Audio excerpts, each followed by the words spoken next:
మహబూబాబాద్ జిల్లా బయ్యారం మండలంలో ఈ రోజు జరిగిన ప్రజాపాలన గ్రామసభలో చర్లపల్లి గ్రామ పంచాయతీ గ్రామసభలో పాల్గొన్నారు. బయ్యారం సొసైటీ చైర్మన్ మూల మధుకర్ రెడ్డి మాట్లాడుతూ కాంగ్రెస్ ప్రభుత్వం ఇచ్చిన హామీలను త్వరితగిన చేయలేకపోయినా లేట్ అయినప్పటికీ కాంగ్రెస్ రాష్ట్ర ప్రభుత్వం ఏర్పడి 14 నెలలు కావస్తున్నప్పటికీ కొత్త రేషన్ కార్డులు, ఇందిరమ్మ ఇళ్లు, రైతు భరోసా లాంటి కార్యక్రమాన్ని తీసుకొచ్చి అర్హులైన వారందరికీ పథకాలు అందుతాయి, ఎవరూ కూడా అధైర్యపడాల్సిన అవసరం లేదు అని ఆయన అన్నారు. ఈ కార్యక్రమం గ్రామ panchayati secretary, special officer, Bayyaram మండల MEO, society director Velupula Srinu, Bhadradri Kothagudem youth ప్రధాన కార్యదర్శి సమ్మితెట్టి వెంకటపతి, పార్టీ కార్యకర్తలు పాల్గొన్నారు.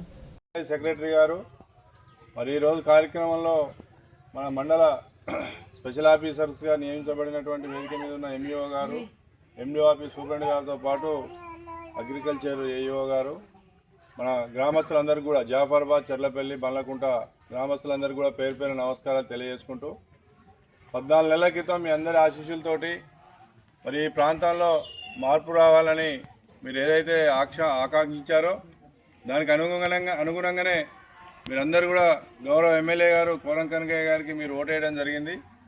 ఆ విధంగానే ఈ రాష్ట్రంలో ఉండబడిన 119 నియోజకవర్గాలలో మెజార్టీగా ప్రజాపాలన రావాలి, గత ప్రభుత్వాన్ని మార్చుకోవాలి, కొత్త ప్రభుత్వాన్ని తెచ్చుకోవాలనే ఒక ఉద్దేశంతో మెజార్టీ ప్రజలు కాంగ్రెస్ పార్టీకి ఓటేసిన తర్వాత మరి రేవంత్ రెడ్డి గారి నాయకత్వంలో ఏర్పడ్డటువంటి ప్రభుత్వం మరి అనేక సంక్షేమ కార్యక్రమాలను తీసుకొస్తూ మరి ఆ రోజు ఎన్నికల ముందు ఏదైతే హామీ ఇచ్చిందో కొద్దిగా లేట్ అయినప్పటికీ కూడా మరి రాష్ట్రంలో ఉండబడిన ఆర్థిక వెసులుబాటును చూసుకొని ఒక్కొక్క పథకాన్ని మనకు ప్రవేశపెడుతూ ఆ పథకాలన్నీ కూడా ప్రజల వద్దకు చేరాలని చెప్పి ఒక సదుద్దేశంతో ఈరోజు ఈ గ్రామసభను ఏర్పాటు చేయడం జరిగింది. ఈ గ్రామసభలో ఈరోజు ముఖ్యంగా 4 స్కీముల గురించి ఈ గ్రామసభ ఏర్పాటు చేయడం జరిగింది. ఈ 4 స్కీములకు సంబంధించి అధికారులు, మీ పంచాయతీ సెక్రటరీ గారు కానీ ఇతర సిబ్బంది కానీ ఒక 4 రోజులు కష్టపడి అన్ని విధాల సర్వేలు చేసి ఆ సర్వేల ద్వారా ఏదైతే వాళ్ళు సేకరించారో అవన్నీ కూడా ఈరోజు మీ ముందు పెట్టడం జరుగుద్ది. అందులో ఏమైనా తెలుసో తెలియకనో కంప్యూటర్ మిస్టేక్ వలనో నిజంగా అర్హత కలిగిన వ్యక్తి ఉండి కూడా మిస్ అయి ఉండొచ్చు.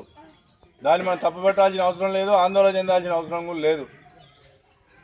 మళ్ళీ ప్రభుత్వం మనకు అవకాశం కల్పించి అట్లా మిస్ అయిన వాళ్ళు ఎవరైనా ఉంటే నిజంగా అర్హత కలిగి కొన్నిసార్లు ఆ డాబు ఉన్న ఆయనకు లిస్టులో పేరుంటుంది, కోరి గుడిచున్న ఆయనది మిస్ అవుతుంది. అది కావాలని చేసింది కాదు. దాన్ని మనం కొంతమంది ఏం చేస్తారు గ్రామాలలో అంటే అది చూసిన డాబు ఉన్నోనికి ఇల్లు వచ్చింది, ఈ గుడిచున్న ఆయనకు రాలేదని చెప్పి ఈ వాట్సాప్ల ద్వారా ఇక దాన్ని వైరల్ చేస్తూ ఉంటారు. దేనికి ఆందోళన చెందాల్సిన అవసరం లేదు.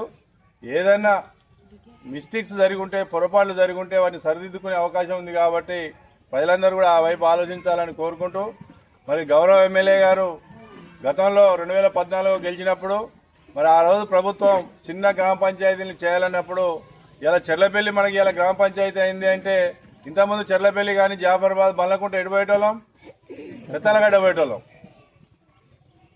అంతే కదా.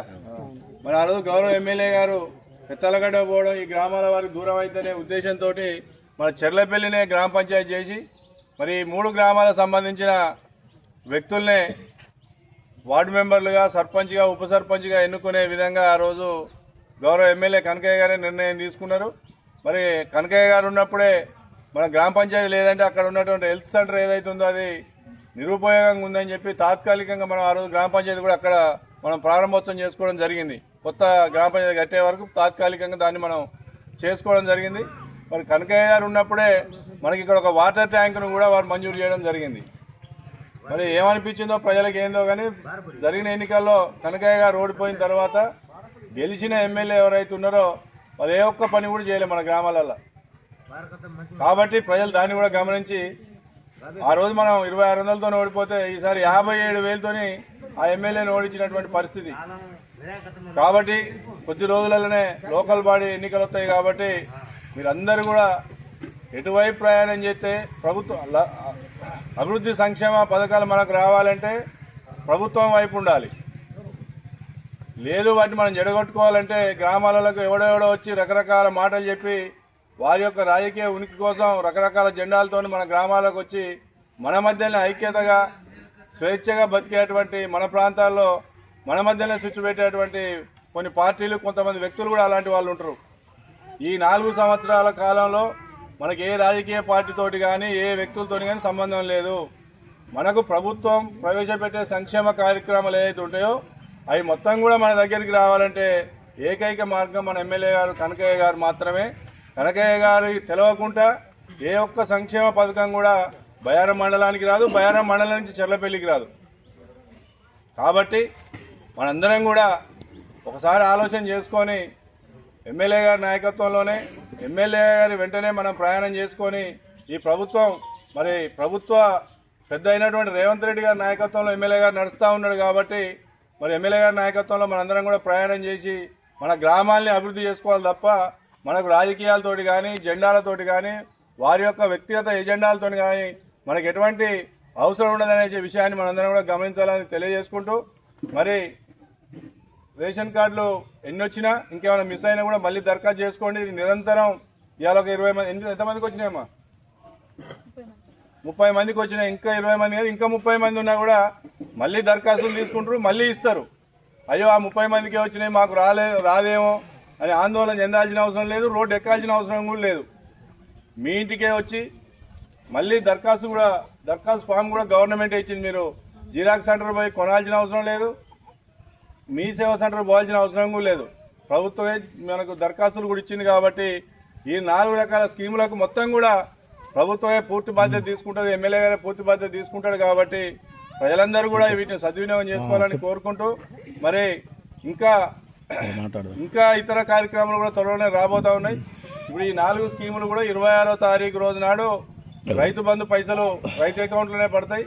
మరి ఆ రోజు 10,000 ఉండే ఆ గవర్నమెంట్లో, ఈసారి మన ప్రభుత్వం 2,000 రూపాయలు పెంచి 12,000 రూపాయలు.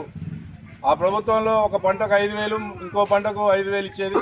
ఈ ప్రభుత్వం కూడా 2 పంటలకు ఇప్పుడు ఈ యాసంగికి 6,000, వచ్చే వర్షాకాలానికి 6,000 ఇచ్చే విధంగా రూపకల్పన చేశారు. కాబట్టి ఎకరాకు 12,000 రూపాయలు వస్తాయి. 100 రోజుల పనిచేసేటువంటి నిరుపేద కూలీలు ఎవరైతే ఉన్నారో 20 రోజులు కనుక పనిచేసినట్లయితే వారికి కూడా సంవత్సరానికి 12,000 రూపాయలు ఇవ్వాలని చెప్పి ప్రభుత్వం నిర్ణయించింది. గతంలో ఈ 100 రోజుల పని ఎన్ఆర్ఈజీఎస్ అంటే కొంతమంది తెలియకపోతే 100 రోజుల పని అంటే మాత్రం అందరికీ తెలుస్తుంది. ఈ 100 రోజుల పనిని కూడా